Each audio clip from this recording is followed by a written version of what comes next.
Good afternoon, everyone, and welcome to this seminar organised by the Public Sector Committee. For those of you who don't know me, I'm Colette Kane and I'm currently Chair of the Public Sector Committee. The Public Sector Committee has members working in or with the public sector, including those from central and local government, with members working in health, education, economy, and those from the private sector who work with the public sector. Our desire as a committee is to reach out to members working in and with the public sector so as to share experiences and have more relevant and accessible offerings that serve all members. In order to ensure our future events are relevant, we are asking you to participate in a one-question poll. Shortly, you will see a list of topics. We are asking you to select those which you think would be of interest to you and which you might attend if we organise an event. You can select as many as you wish. If there are other topics you think would be of interest which are not on the list, you can please place those into the Q&A box and we look at those later. And now for the main event. I'm delighted to introduce Graham Wilkinson, who's Director of Skills in the Department for the Economy and also a valued member of the Public Sector Committee. Graham will talk about the topic of skills for a new world, which will look at the development of a skills strategy for Northern Ireland, as well as highlighting the response the Department for the Economy made and continues to make in response to COVID. Graham is in great demand as a speaker at present, and we look forward to the future post-pandemic. Graham will take questions at the end, but please put these into the Q&A box during the presentation as they occur to you. It's over to you, Graham. Thank you. Thank you very much, Colette, and good afternoon, everyone. As Colette says, what I'd like to do this afternoon is to maybe give you a little bit of an insight into the skills and employability policy landscape, take you through some of the key features of our current skills strategy, which is out for consultation, and maybe just touch briefly on our response to COVID. I think from my perspective, very interested to get your perspective on what I'm going to present on, and to take any questions that you might have, I think. So in terms of the policy landscape that we're currently looking in, whenever we were first doing the skills strategy, the number one issue for businesses was access to skills and talent. We had a very, very tight labour market. We were at full employment. And there's a real concern within the Northern Ireland economy that without that access to skills and talent, we weren't going to be able to grow any further. And we did a series of events with OECD, which were really helpful in getting an insight into those key concerns and thinking about some of the solutions that there may be to include within the skills strategy. Obviously, since then, the world has changed very, very significantly. And you can see from this slide some of the very stark figures that we have experienced over the last 12 months.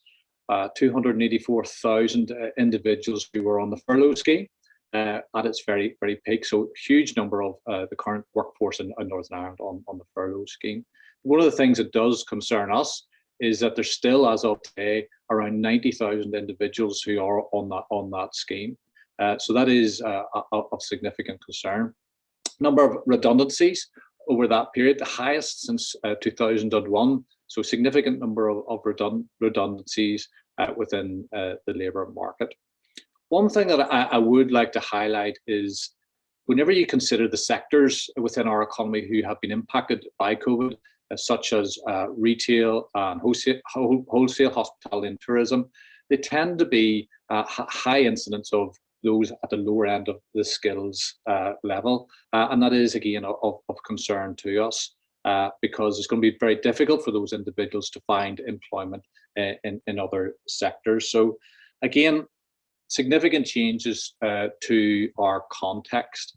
But I think it is important to recognise that perennial problems that we have experienced over the last number of decades remain the same. Let me talk a little bit about what we want to see addressed through this strategy. I think the strategy over the next 10 years is going to be incredibly important in terms of the future economic performance of Northern Ireland. So you'll see here, top left-hand side, talks about the level of investment, the level of funding. Whenever we've done our research, we've recognised about a 25% of a reduction in overall investment in skills programs, and that not just in the the public sector, it also includes the private sector. And whenever you compare what is happening across the globe in small, high-performing economies, what they're doing is investing in skills. And you can see that in our neighbours in Ireland. They have invested hugely in the whole skills agenda, and they're already reaping the benefits of having done that. So what we want to see is this trend being reversed. We want to see much more investment in skills. Whenever you read our strategy, you'll see that even just to get back to where we were sort of we need 400 million pounds, an extra 400 million pounds per these slides just in a second. But I wanted to share with you this slide. This is a piece of research that Ulster University have done for us. And this maps our overall performance in education and skills. And it shows a real comparison with overall competitiveness of the Northern Ireland economy. And this downward trend of both of them, from my perspective, is no coincidence. If we continue on this trend, the economy here will become less attractive.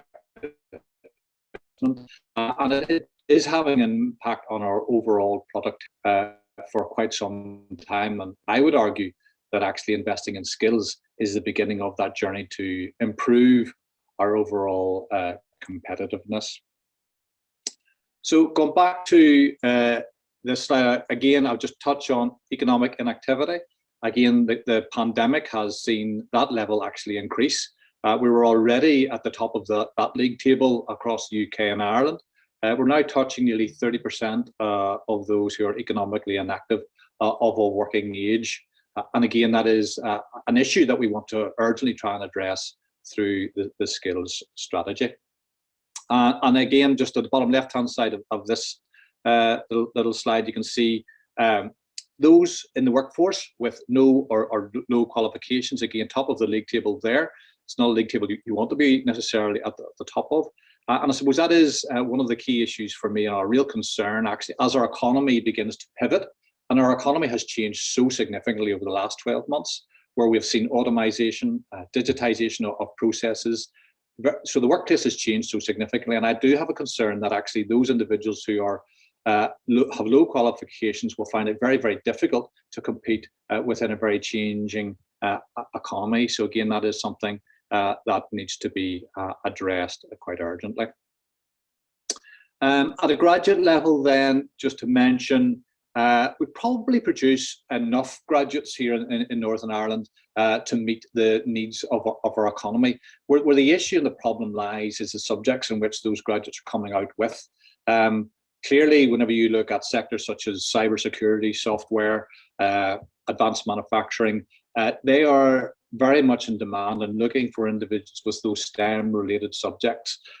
So as part of the strategy, we'll be being very proactive in messaging and making sure that we individuals have the right careers advice to make the right choices in terms of those jobs that are going to be more readily available in our growing economy. And we see that as very much as a key message coming from large parts of our economy who are in growth mode.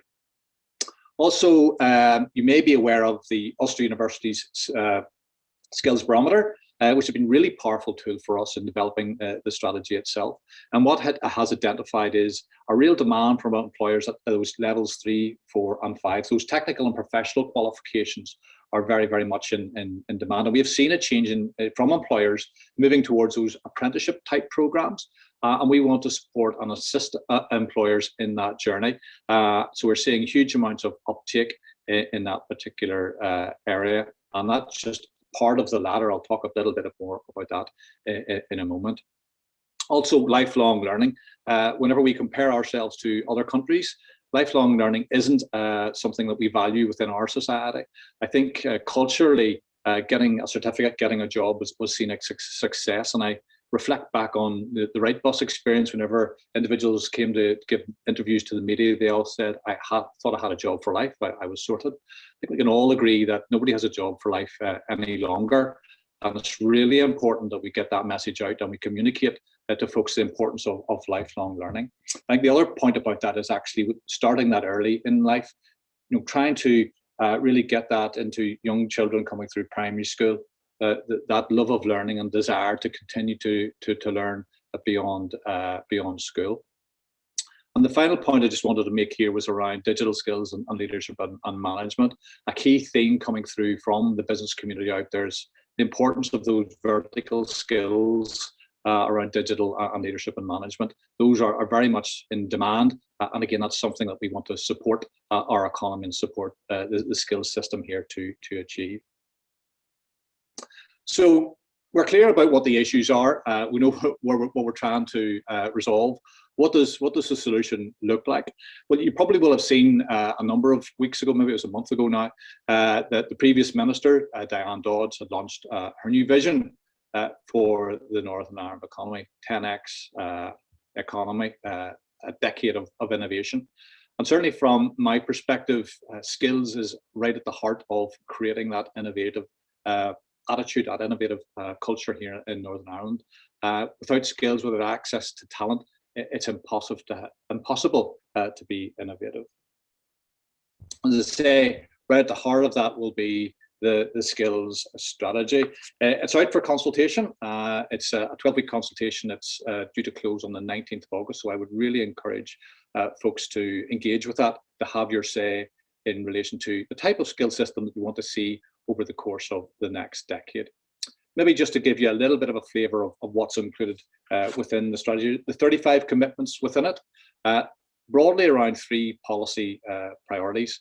First is about addressing that skills imbalance that I talked about, and trying to address that middle missing bit around technical skills, around levels 3, 4, and 5, creating that culture of lifelong learning, and making sure that we have the digital skills, creating that digital spine right from primary school through to PhD.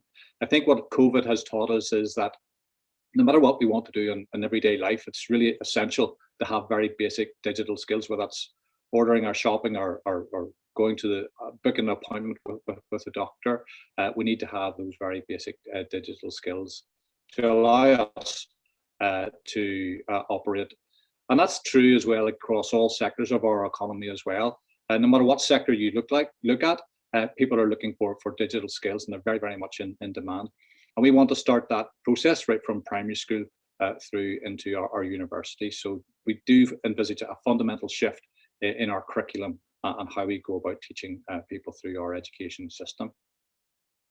In terms of our approach, we have a project board in place. All government departments in Northern Ireland are represented on that project board. And we also have a skills advisory group chaired by Jackie Henry. I'm sure many of you on this call will know Jackie well, also a chartered accountant. And that's been really useful in providing insight into the demands and the needs of business. I also mentioned the work that OECD had done. That was launched in 2020.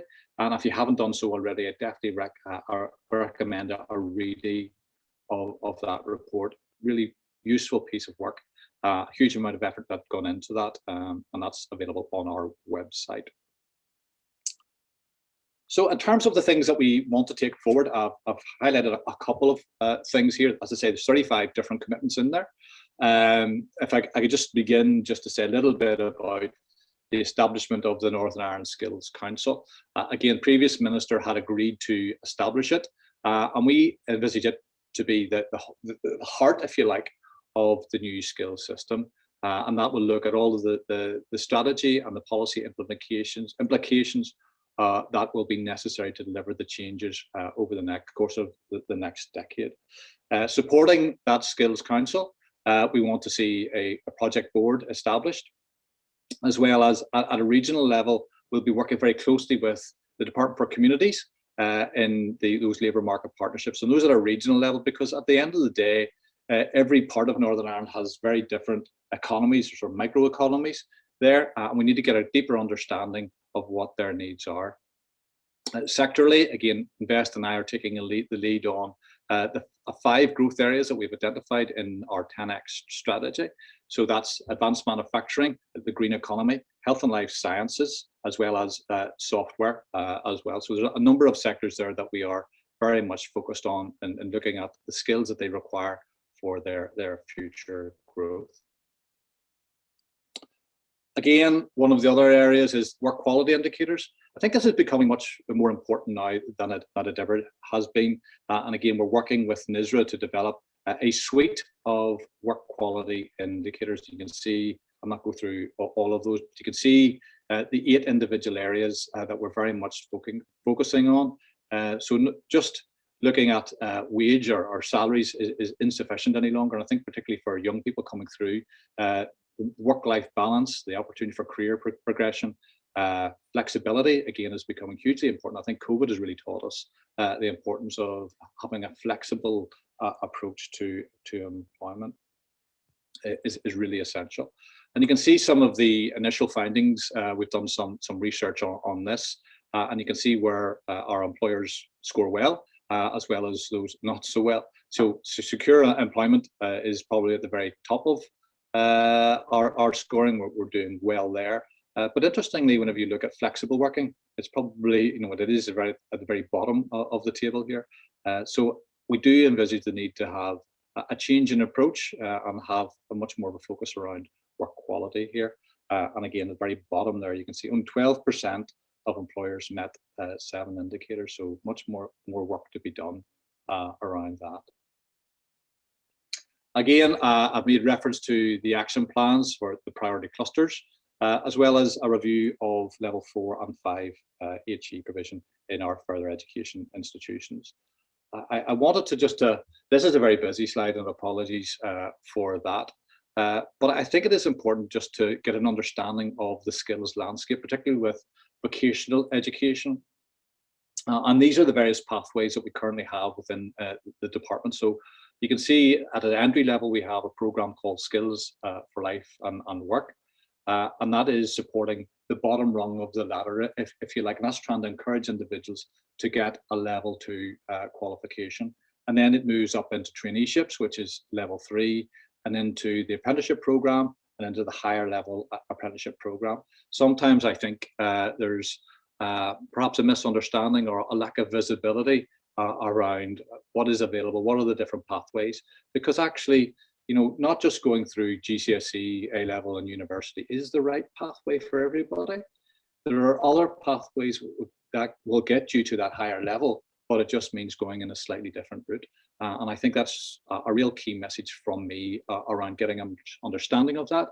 And particularly on the careers advice piece, again, a theme that comes throughout our engagement right across with business, with schools, with OECD, the importance of that careers advice. I think this is a really important element for us. Let me just go back. Again, so again, a couple of other things just to mention, our lifelong learning project that we would be launching to really encourage people to take the opportunity and for us to think about policy things or interventions that we can put in place to remove the barriers that individuals might have in relation to continuing to learn. I can't overstate that, how important it is that we make sure that the current workforce actually engage in learning so they keep their skills relevant for what is going to be a very, very different economy going forward. Particularly whenever you think of some of the statistics where 30% of the jobs that we currently have are going to change very significantly due to automation and to technology changes.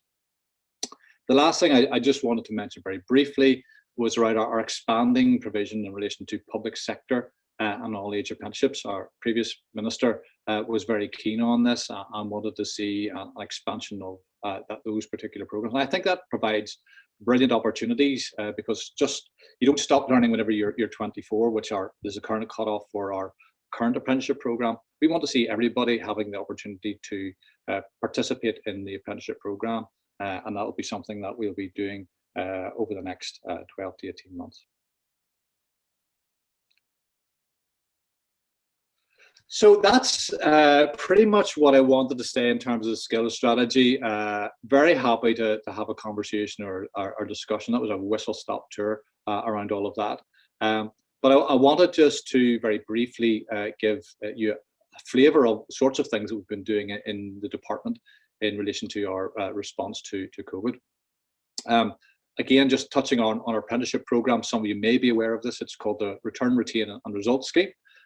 We were concerned that actually COVID would impact on our existing investment in the apprenticeship program, because it'd be very easy for employers to hold on to their existing, more experienced staff and let their apprentices go.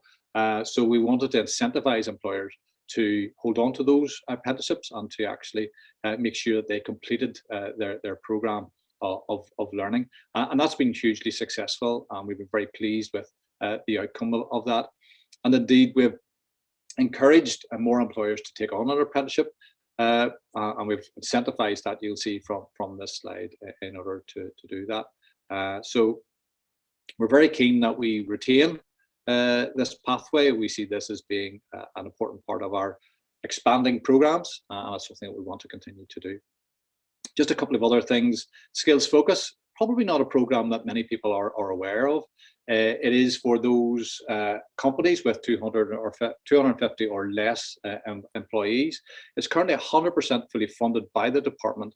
And for many businesses out there, I would definitely encourage you to have a look at it. Those companies who have participated in the program have been very complimentary in terms of what they have experienced. And again, it's something that we'll be very keen to work in partnership with any company that wanted to upskill their existing workforce. And again, it's free training, so there's no financial commitment required from the company. I think it's about actually releasing staff to engage in the program is the commitment that we're currently seeking. And the final one is the Flexible Skills Fund. Again, we had some experience of this during the course of COVID, where we had upskilled, you'll see from this slide, 5,400 individuals into a whole range of different sectors and doing different things. Some of the key outputs, we had 300 graduates on placement. And one of the programs I was quite passionate about was the Cinemagic program. Again, taking individuals who had low or no qualifications and providing them with really valuable experience in that particular sector. And that has been very, very effective. Again, trade and exports, one of the big issues is EU exit, and having people with the right skills to be able to deal with all of the various customs requirements.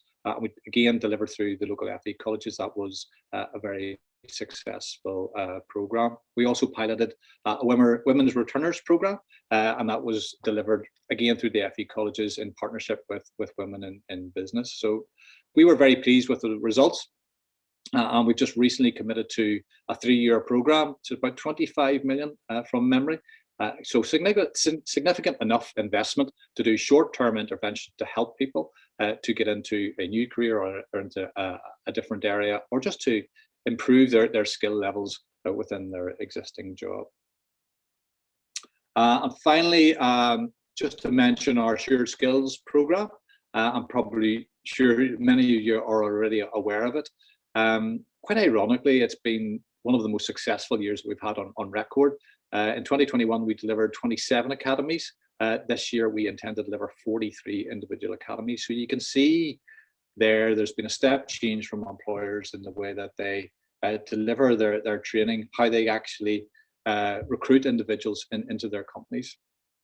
Just by way of background, the Assured Skills model requires 20 vacancies. It's fully funded by the department, and we pay for a training allowance as the individuals go through the program. So it is quite attractive to employers in that it takes a lot of the risk out of the recruitment process. And again, if there are any companies out there who are interested, who have those sorts of vacancies, we're very, very keen to work with them. Sometimes people have this sort of view that it's high-end jobs, it's for graduates, but actually quite recently we have introduced a whole suite of welding academies to support that type of employment, because we see that as a particular growth area. So that's all of the slides that I have. I don't really want to do death by PowerPoint, but I'm very happy to have a conversation around the key issues or comments that anybody might have. Thank you, Colette. Thanks very much, Graham, and thanks for being so concise. There's no questions yet, but I'll give people a wee bit of time to think about their questions, and maybe I could ask a couple. You talked about, bringing the skills through from like primary school right through. Can you tell us a wee bit about how you're working with, presumably, the Department of Education, the Education Authority, to try and bring that to fruition? Yeah, I mean, I talked earlier on there, Colette, just about the digital spine, which is a really important part of what we're trying to achieve. We're working, as you say, with the Department of Education. We're particularly interested around trying to embed within the curriculum that whole requirement for coding and software and programming skills within the curriculum. And we would like to see that being almost on a par with the likes of English and maths, because we see that as the growth sector in Northern Ireland. It is very much to the fore. I mean, outside Silicon Valley, we're probably the biggest area that looks after cybersecurity, and that is very much a growth area. But if we don't have that pipeline of skills and talent coming forward to fuel those areas, my concern is that they are quite mobile and they'll move elsewhere to find the talent that they need, because that's at the heart of those sectors, and they need to have that. So we've begun the process. I wouldn't say that it is fully fleshed out, and we're implementing. We're in the sort of scoping stage as to what is the curriculum changes needed within that. How do we go about doing that? How do we get the teachers the skills that they need to actually deliver the sorts of skills that the companies and businesses are looking for? And probably the most important aspect is how do we get companies embedded within that process? Because there's no doubt the skills that are needed changes so quickly. So there's no point in waiting 3 years to change the curriculum to do that. The other component or ingredient within that is getting the CCEA to be involved in that process. And I think one of the frustrating things has been because of COVID, that both the Department of Education and CCEA have been to the forefront of dealing with examinations and all of that good stuff. So we have been slightly distracted because of the impact that COVID has had, but we are very much focused on trying to deliver a different approach to how we teach children right from primary school through PhD. The other thing that I would say is actually trying to integrate universities and the colleges and the schools in that process, so we have that digital spine right throughout. So continuity and consistency of approach is absolutely key. And I didn't mention that in the presentation, is the whole fragmentation of our skills and education system here is a big issue, and that's why we want to create that Northern Ireland Skills Council to address the fragmentation that we currently have. It's really important that we do that, and that I suppose is the lessons that we learned from the Irish government and how they went about addressing these concerns. Yeah, there's a question in the chat, but I think you've actually addressed it. It was about the sort of changes we will see in terms of what children and young people are taught in schools. So I think you probably said that anyway. The other question I had was, you talked about those work quality indicators, Graham. And is there going to be a sort of a quality standard or something that's that employers will achieve if they can sort of hit all those buttons, sort of thing? Yes. So I mean, we can't at this stage mandate employers to be involved in that. But what we want to try and do is to encourage them to engage, and it's almost like an award. We'll give them sort of a badge or some sort of an accreditation where they meet the work quality indicators. Because I think increasingly it has become important to individuals to get an employer that has a more broad outlook and that offers quality work. That's becoming much more important to individuals. So they want to get the confidence that they're picking an employer that provides all of those things. So we want to be able to report on that. One thing that we are going to do is to have like an annual report that will exemplify where employers are delivering good practice and employers that are performing to a very, very high standard. So we're not going to be calling out those who don't do it, but what we're trying to do is to really shine a light on best practice, who's doing really well, and identify those employers of choice. So again, as I said earlier on, that's something that we want to do with NISRA. A lot of good work being done on that. And it's not something that we have dreamed up ourselves. If you look right across UK and Ireland, both Scotland, Wales, England and Ireland are all involved in this, and we want to not mirror, but implement something and introduce something that actually gives people a bit of insight into good practice in relation to how employees are treated, and making sure that we recognise that. Because I think it's just not about working hard or paying the right salaries. It's taking much more a broader view of it. Employment is important. Yeah, and I think it's really applicable to, the public sector as well, in terms of, the public sector maybe haven't been very vocal in terms of talking about the good, job satisfaction and things like that around the jobs that they offer too. So just to bring it back into our public sector focus. We have a question as well here. What has been the key ideas so far on how to engage the 40s, 50s, the next stage of their lifelong learning? Obviously, that doesn't apply to me because I'm only 30, but you can. So really interested in the lifelong learning, actually, Graham. So yeah, you could talk a wee bit more about that. Yeah, it's not, well, first thing to say, it's not easy to do. It is a real challenge trying to get those sort of older individuals to actually re-engage. And I think personally for me as well, I'm probably guilty as any. I'm getting near 50, Colette. But I think for me, I did my professional qualifications. I got into work and I worked hard. Did I do enough professional development? Probably not. Probably not. So there's more that I could have done. I think in terms of what we're trying to do is to remove the barriers. And financial is probably one of the big barriers, no matter what you go to do these days. And I've looked at sort of leadership and management programs, and it's very expensive to do that. So one of the things that we're trying to do is to incentivize individuals. Early thing that we want to try and do is individual learning accounts. Again, it is a really powerful tool that's been used right across Europe. France in particular have been really successful in introducing it. And what it does do, it allows you to try and target particular cohorts, whether that's the over 50s, over 55s, or whether it's young people working, living in deprived areas.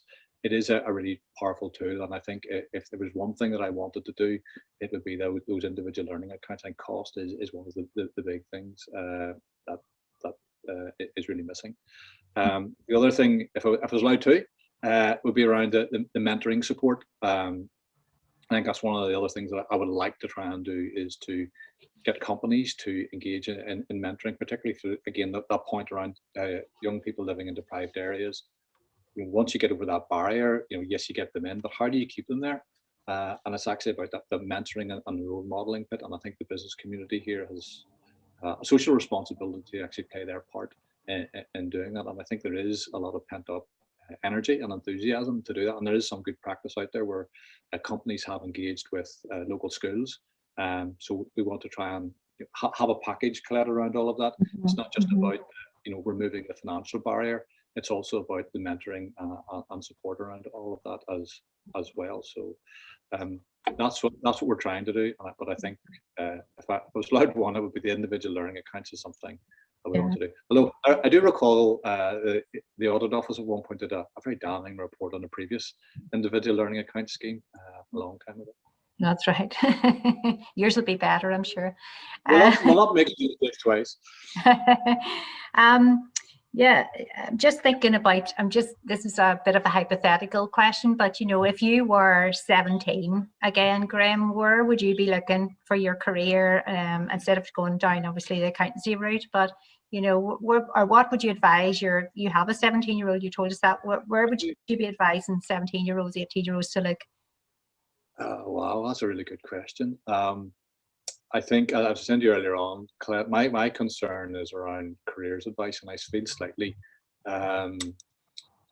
guilty in the fact that I have a little bit of an insight into careers that I've been able to share with my own kids.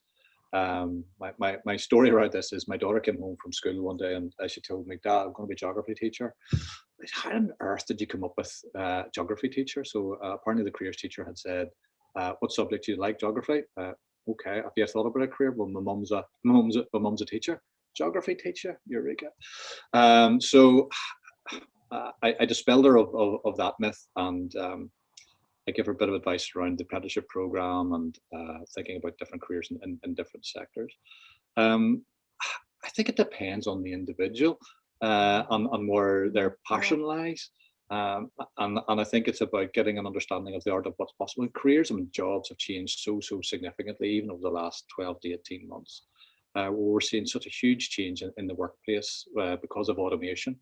And whenever you look at the jobs that are coming through, they're very different to when, like whenever I was growing up, accountancy, absolutely, the chartered accountant, what a job. And it has been really fulfilling, and I've loved every minute of it, or most of it.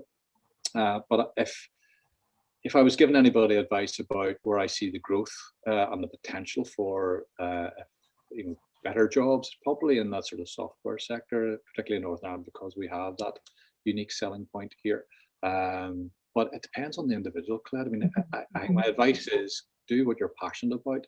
And again, I think it's really important for employers to actually explain to individuals what their careers are, what the jobs are like, because it's very difficult for a 16 or 17-year-old if they've no insight at all, and they're not going to get that from their careers teacher who've not had any experience outside of the education system. So again, very difficult to know. Yeah. Here's a good question for you. The point was raised that a permanent job doesn't give the same security as it used to. Are we going to see initiatives from the Department of Education educating people on how to create additional sources of income to maximise their financial security? That's a brilliant question. I don't. Yes. Yeah, I think there's a whole piece around, I think, the lifelong learning bit around communicating to people that you no longer have a job for life. And I've had some experience of that around Lightbus and the Caterpillar experience, where people thought they had a job for life, and that was a big shock to the system. So I think communication is absolutely key to dispelling people of that. And I think employers have a responsibility too. I was a little bit surprised whenever I sort of looked into companies to see, how they had they invested in the individuals coming out of those companies, and there hadn't been, so they weren't prepared for the shock. But I hadn't thought about that point about other revenue streams and understanding about your security and how do you go about doing that, because I think people are, I've got a job and that's me. I don't need to worry about that. So I think there's a piece of messaging around that. I shall take that away, Colette. I don't have I don't have a firm answer to it, but it's an excellent point. It's an excellent point, absolutely. Yeah. So okay, we've exhausted all the questions. Thank you so much, Graham. I thought that was really interesting, and hopefully everyone else who's on the call too thought so. And thanks once again for your presentation. I know you've got lots of presentations to do this week, so hopefully we've warmed you up a bit to do this one. And and thanks to everyone for attending, and have a nice day. It's sunny here, so hopefully it's sunny where you are too. Thank you. Bye-bye. Thanks, Claire.